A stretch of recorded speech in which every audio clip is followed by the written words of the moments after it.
I'll show that bitch who's boss.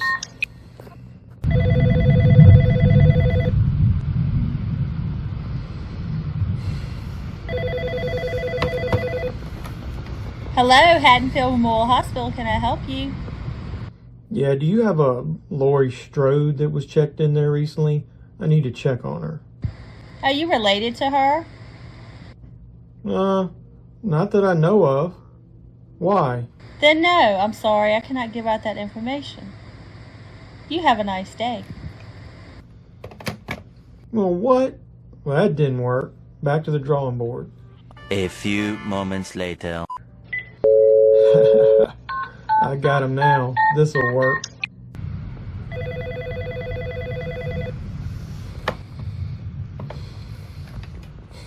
Hello, Haddonfield Memorial Hospital. Can I help you? Why, yes. Do you have a Laurie Strode that was checked in recently? Are you related to her? Yes I am. I'm her brother. Yeah, that's the ticket. Her brother. Need to check on her. Oh, yes. She is in room 81. Excellent. Tell her I'll be right over. You're welcome. Have a nice day. I can't believe that shit worked.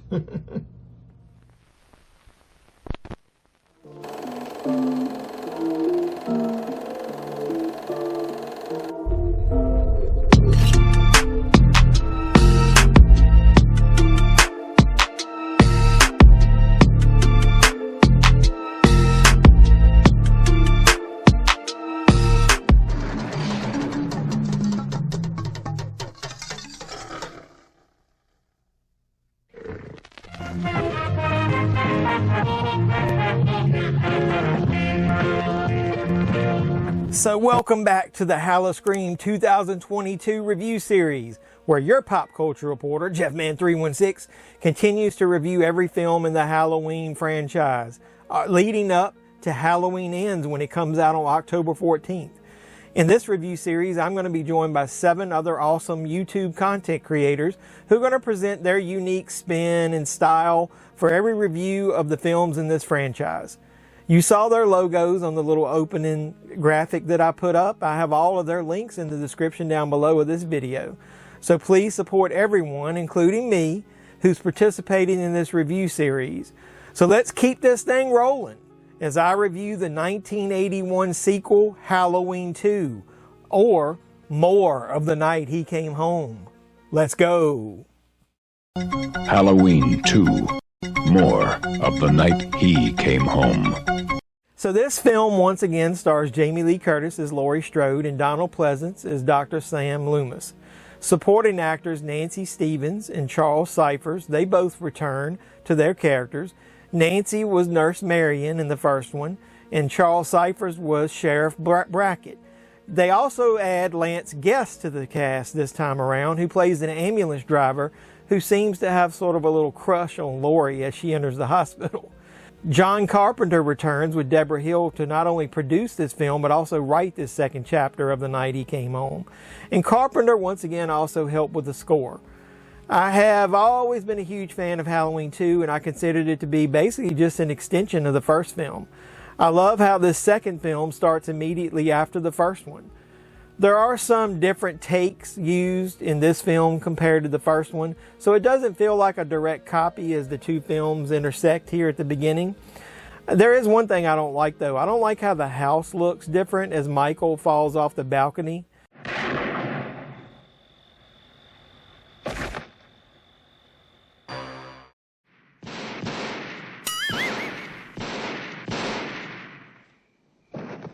I also didn't like the synthesized version of the Halloween theme as I was growing up, but as I've watched this film more and more over the years, I've come to respect it. Carpenter wanted to put a different spin on it.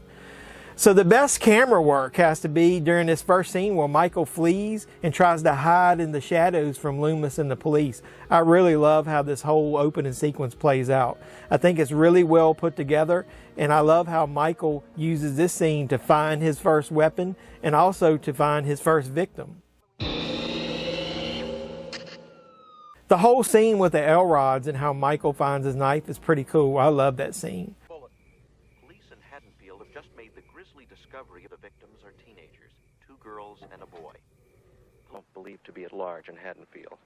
The blending of the old movie footage playing on the TV in the background also helps make this feel like an extension of the first film, because Carpenter did that with several old films in the first movie.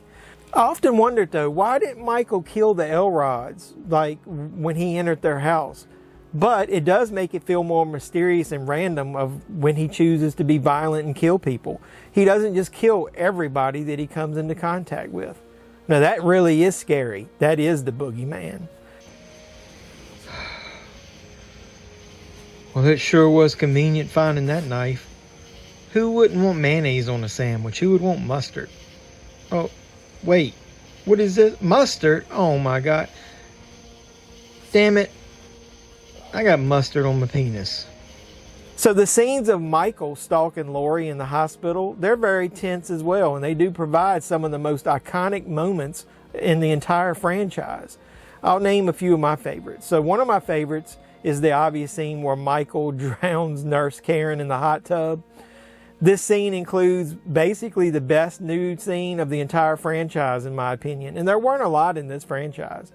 And I bet most of the old VHS copies of Halloween 2 were worn out at that spot where people were rewinding and fast forwarding the tape. Young teenage boys watched that scene over and over and over and over. I also love the scene where Michael stabs the nurse in the back while raising her in the air, and then her shoes fall off, all while Laurie watches in horror. Those two there are 2 iconic scenes. The chase scene between Michael and Laurie does get a little repetitive. Seems like it's a lot similar to the end of the first film, but I do like how they add some different touches to it. Like when Michael walks straight head on into a plate glass door at the hospital, like it isn't even there, and keeps coming forward. I think this film has some pacing issues, and it does get a teeny bit stale in the middle as you wait for Michael to get to the hospital. And I hate hearing Loomis ramble on and on at the beginning about how he shot Michael 6 times. That whole Ben Tramer kill scene by the cop car hitting him also seems a little forced.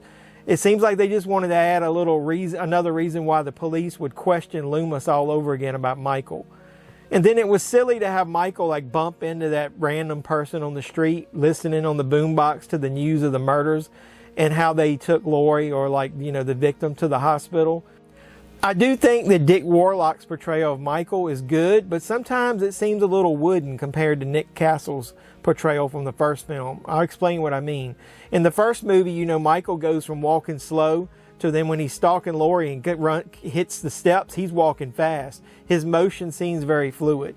In this one, when Michael goes down the steps at the hospital, man, he seems awful stiff, almost like he doesn't want to move any parts of his body. I do think that the mask here is good, but it's a little weird on Dick Warlock's head.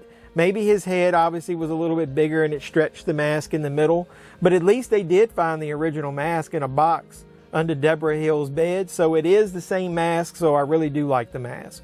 And those are just minor complaints. Overall, I think Dick Warlock and this mask, they're both great. I personally could have done without the whole brother and sister angle though. I like my Michael Myers to be more mysterious, never knowing when he's going to kill or who he's going to kill.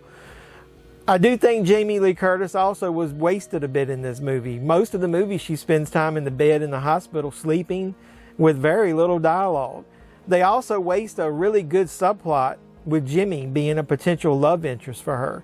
I mean, geez, in the theatrical cut of Halloween 2, they never even confirmed what the hell happened to Jimmy. I do like the TV cut better because you do wrap up the scene with Jimmy at the end and what happened to him.